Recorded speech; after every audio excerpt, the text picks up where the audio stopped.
The teen years are always a bit topsy-turvy. Promposals. I like your sleeves. They're real big. And prepping for college. We're here for orientation. We've actually seen childhood extending in recent years, teens delaying sex and drinking. But that doesn't tell the full story. It's not all milkshakes at the soda shop.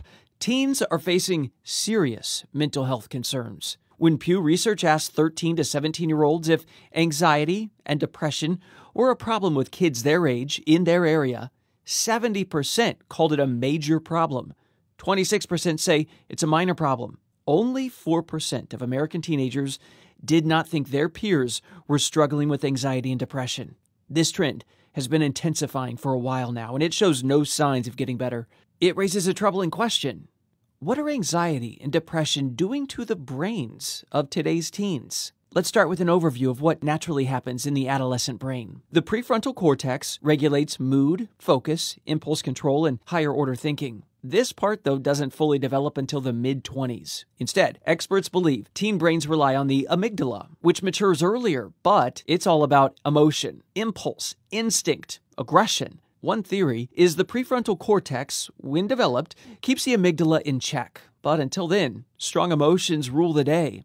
Sex steroids, estrogen and testosterone flood the brain also, creating a storm of development. Stress, anxiety, and depression can ravage the developmental process. Structural changes to the brain can occur, especially with prolonged intense conditions. Excessive amounts of the hormone cortisol are being released, which helps control mood and motivation, but too much can damage neurons. In the prefrontal cortex, where the most sophisticated cognitions happen, a flood of cortisol can shrink it. High levels of cortisol can enlarge the amygdala, often resulting in sleep trouble and emotional upset. The good news is the human brain is plastic. It's capable of some degree of regeneration, and that means it's possible to reverse some of the shrinkage with treatment. It's in part a matter of just controlling the amount of cortisol moving around inside. The brain's functions are clearer to us than ever.